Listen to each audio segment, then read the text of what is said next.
हमारे साथ आज अनु सिंह हैं जो डीकेएस हॉस्पिटल के कोरोना नियमों के अभी वो पोल खोलने वाली हैं बहुत जल्द।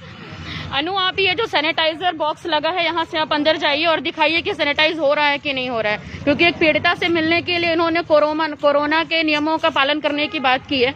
ये देखिए, बताइए सैनिटाइज हो रहा है, ऊपर से कुछ गिर रहा है? ये डीकेएस अस्पताल का सैनिटाइजर है। यहाँ से अंदर जाने पे आधी पूरी तरह से सैनिटाइज होता है, जो आपको शायद स्पष्ट दिख रहा होगा, क्योंकि यहाँ कोरोना से बचाव के लिए सुरक्षा कदम उठाया जा रहा है, लोगों को जाने नहीं दिया जा रहा है। और हम यहाँ आस-पास भी हो जा रहे हैं और सैनिटाइजर मशीन की हालत आपको खुद नजर आ रही है।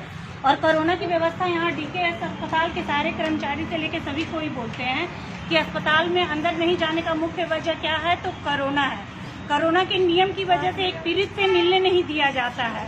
आज मुझे भी कहीं न कहीं एक डर लगा हुआ है, जिस डर का कारण मैं आप लोगों को ये बताना चाहूंगी कि आज हमारे छत्तीसगढ़ में भूपेश सरकार को आए हुए 2.5 साल से ज्यादा हो गया, और 2.5 साल में इतनी ज्यादा यहाँ क्राइम हो रही है, आए दिन अपराध इतने ज्यादा बढ़ रहे हैं, चाकूबाजी हो रही है, महिलाएं कहीं सुरक्षित नहीं रह रही है।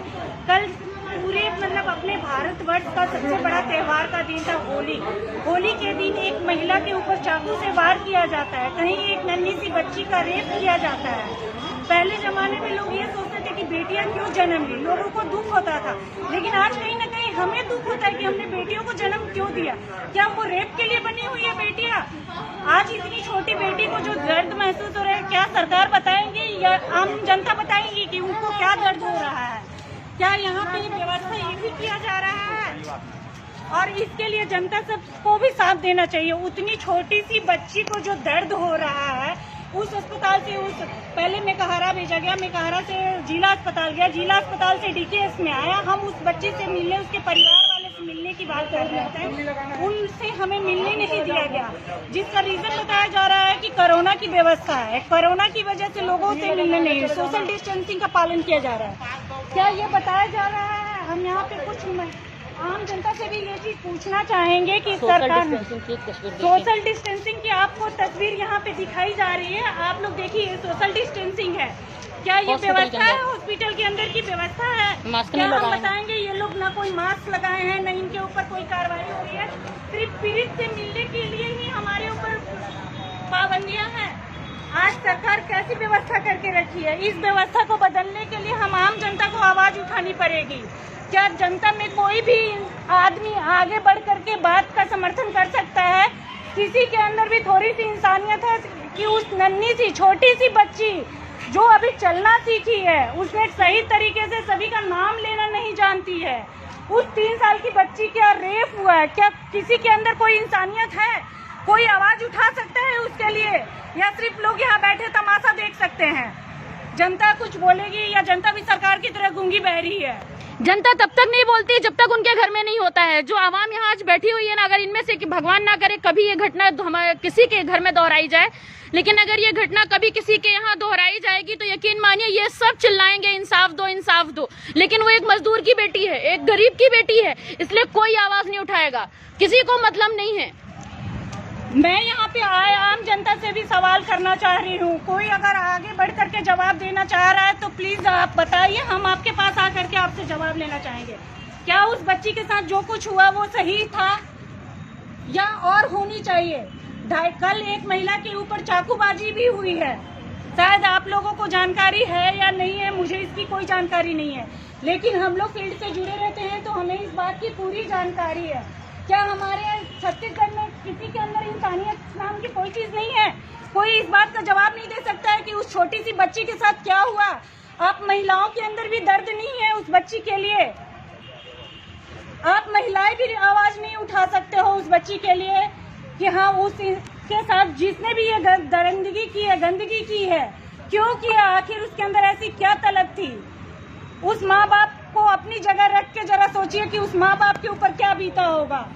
आज मुझे भी कहीं ना कहीं डर लगता है बाहर निकलने में। मेरी भी बेटियां हैं, इनकी भी बेटियां हैं, क्या वो सुरक्षित है?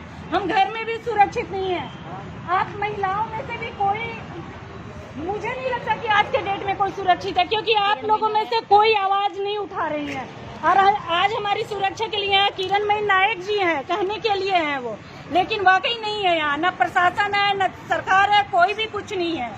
और आज तो मुझे ऐसा लग रहा है कि मैं इतनी देर से पागलों की तरह बोल रही हूँ, लेकिन जनता अपनी बारी का इंतजार करती है। जिस तरह जनता हमेशा अपनी बारी का इंतजार करती है, जब हमारे यहाँ खुशियाँ होंगी तो हम खुशियाँ मना लेंगे, जब हमारे यहाँ होगा तब हम इंसाफ मांगेंगे, तब हम इंसाफ मांगेंगे। सारे यहाँ पर लोग। आज आप लोगों से मैं एक और सवाल करना चाह रही हूँ। आज जनता के लिए सरकार ने शराब भट्टी पूरी खुली छोड़ी है। 5 लीटर तक मतलब रखने की इजाजत मिल रही है शराब को, तो क्या ये सही है? और उस छोटी सी बच्ची के ऊपर रेप हो रहा है, दरिंदगी हो रही है, तो ये गलत है क्या? अम्मा जी आप कुछ कहना चाहेंगे इसके बारे में कि उसके प्रियंका इधर लाइए प्लीज। अम्मा जी आप लोग बताइए। महज 3 साल की बच्ची है, 3 साल की बच्ची के मुंह में अंडा डाल दिया गया था। वो आवाज ना निकाले इसके लिए उसके मुंह में अंडा डाल दिया गया था। और कल दोपहर से उस बच्ची का इस अस्पताल से उस अस्पताल, उस अस्पताल से इस अस्पताल सिर्फ फॉरवर्ड किया जा रहा है। वो लड़की कल से बेहोश है। ऐसे इंसानों को क्या सजा मिलनी चाहिए? ना तो पुलिस बाहर निकलती है, ना प्रशासन बाहर निकलता है, ना महिला आयोग की अध्यक्षा बाहर निकलती है, ना पता नहीं कितनी सारी महिला क्या बेटी बचाओ बेटी पढ़ाओ इनकी जो फर्जी स्कीम है, कोई बाहर नहीं आ रहा है। जानकारी के हिसाब से प्रशासन 3 साल की महज बच्ची है, उससे उसको देखने तक नहीं आए हैं। क्या उनको अगर आप लोग आज आवाज नहीं उठाएंगे ना, कल ये घटना हर किसी के घर में घटेगी। कोई आज की ये कहानी नहीं है, रोज यही घटना महिलाओं के साथ होती, आए दिन होती है। लेकिन सिर्फ उस छोटी सी बच्ची की हालत सोचो क्या होगी यार। हम महिलाएं अगर इस दर्द को नहीं समझेंगे तो कौन समझेगा? ये थोड़ा सा यहाँ के इन सुरक्षा कर्मचारी जो बाहर बैठ के कोरोना के नियम पढ़ाते हैं, तो उनसे पूछ लेते हैं सैनिटाइजर की क्या व्यवस्था है इनके अस्पताल में। अगर कोई आ रहा है अटेंडर तो पूछ लेते हैं कि क्या व्यवस्था है। आप लोग डरो नहीं, इससे आप लोगों को कुछ नहीं होने वाला है। हम सिर्फ जनता से देखो अंदर भागते हुए ये यहाँ के सुरक्षा कर्मचारी के इन्हें जवाब ना देना पड़े। और देखिए ये जाने के लिए कह रहे हैं, लेकिन सैनिटाइजर नहीं है, ये बात नहीं बोल पाएंगे ये। किनके यहाँ पे सैनिटाइजर की कोई व्यवस्था नहीं है? अभी तो नहीं है मैडम, यहाँ पे सैनिटाइजर है कि नहीं है? अभी बताइए यहाँ पे सैनिटाइजर है कि